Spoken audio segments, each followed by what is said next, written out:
it'll be fun, and just enjoy the week. In my argument for it, I would just say you deserve first ballot for taking down Brady twice. A lot of people around Hoboken, around the world are saying that during the Patriots dynasty, where there was so much fatigue, but it feels like the Chiefs are getting even more now. So many people are just tired. They want it to be disruptive. And then I thought about getting to talk to you today, and thank you for making the time. I know you're so busy. Jalen Hurts kind of has that in his path a little bit, right? Him and the Eagles. What is his life going to be like if he is the guy who ends this rampant Chiefs fatigue? Well, I think it's not about, when you win a championship, it's not about who you beat or taking down someone else. It's about what you've accomplished with your teammates as an organization, with your coaches, what it means for your family, for your fans, all the people that you played high school football, you played college football, that have been a part of that journey. They get to all say, kind of, we're champions and we did this. And so that's what it's about. It's not quarterback versus quarterback.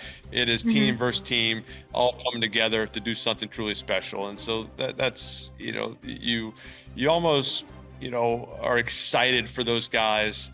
They get the opportunity to experience that and feel that for the first time, to be a champion. The Saquon Barkleys and Jalen Hurts, a lot of people obviously on the Eagles. And so it's hard for me to say I'm rooting for the Eagles, a team you play against my whole career for so many years. And but obviously, Saquon's a dear friend and teammate. You wished for players to have that feeling and have that emotions going through them as they win their first championship. And so in my world, I root for players. I don't root for teams anymore. Obviously, I root for the Giants and everything. But besides that, guys, I've gotten to know Jalen Hurts. He's came to our passing academy. He's been on the Manning cast. You root for the guys that are good guys. They work hard, and what it would mean to them.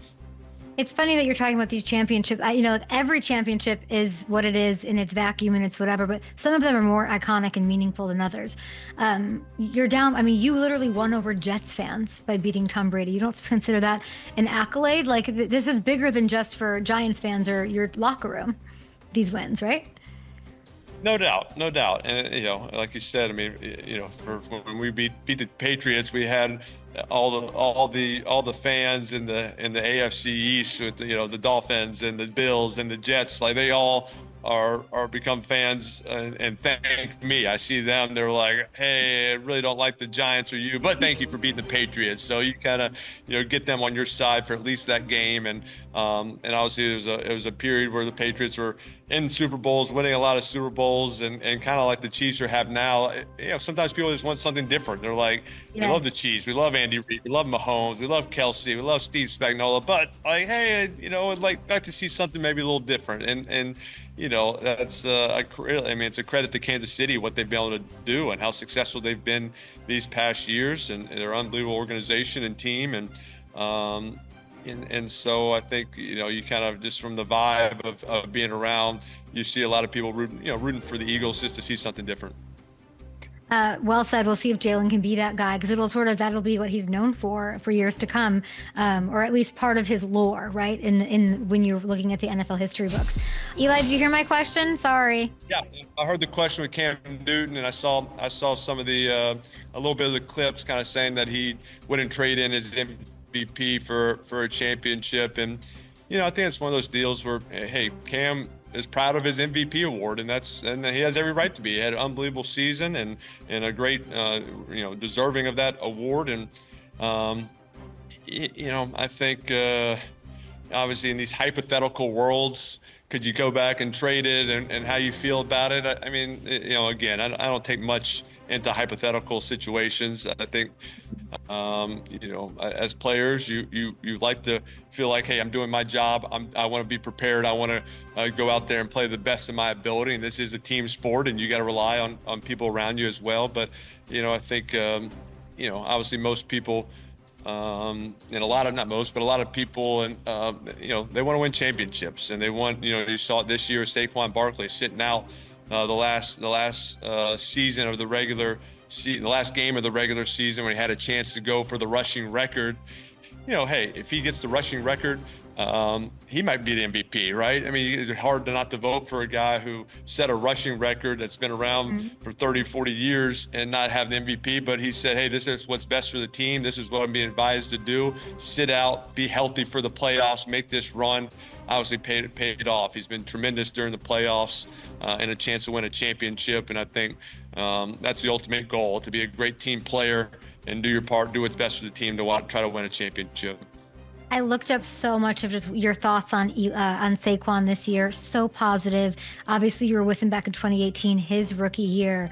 It's got to hurt a little bit, right? Like, how much lying are you doing about how nice it is to watch what he's doing? And everybody knew he'd be this impact player. He'd get there, the culture, the leader he is, the man he is, the human he is, what he can do on the field, offensive line. Did you really think it would be this? Did you really think it would be 2,000 yards and potentially lifting a Lombardi?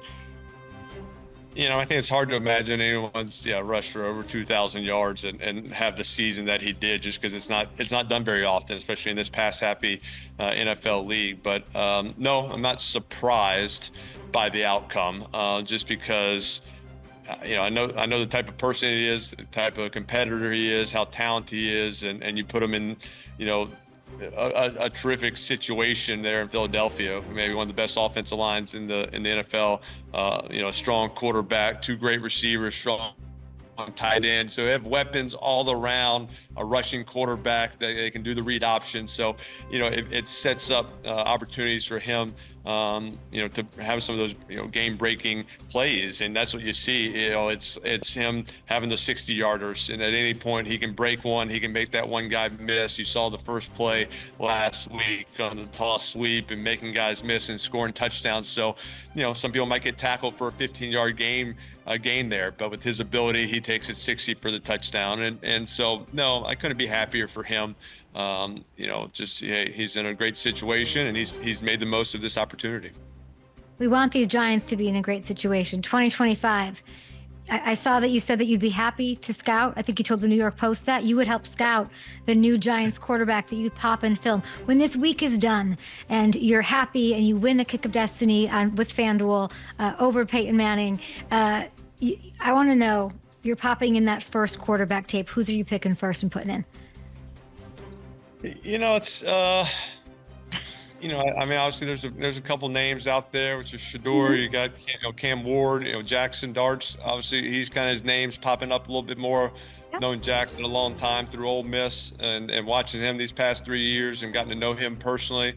But it's different either being at a game or watching a game on TV and then watching the film, where you really kind of look and see, hey, what's this play? What do I think the progression would be? And are the quarterbacks, are they going through progressions? Are they getting the ball out on time? Are they throwing it before receivers are coming out of their breaks? Are they taking sacks when they don't have to? So you just look at all those things. And all these quarterbacks, the thing about them is there is a lot of film.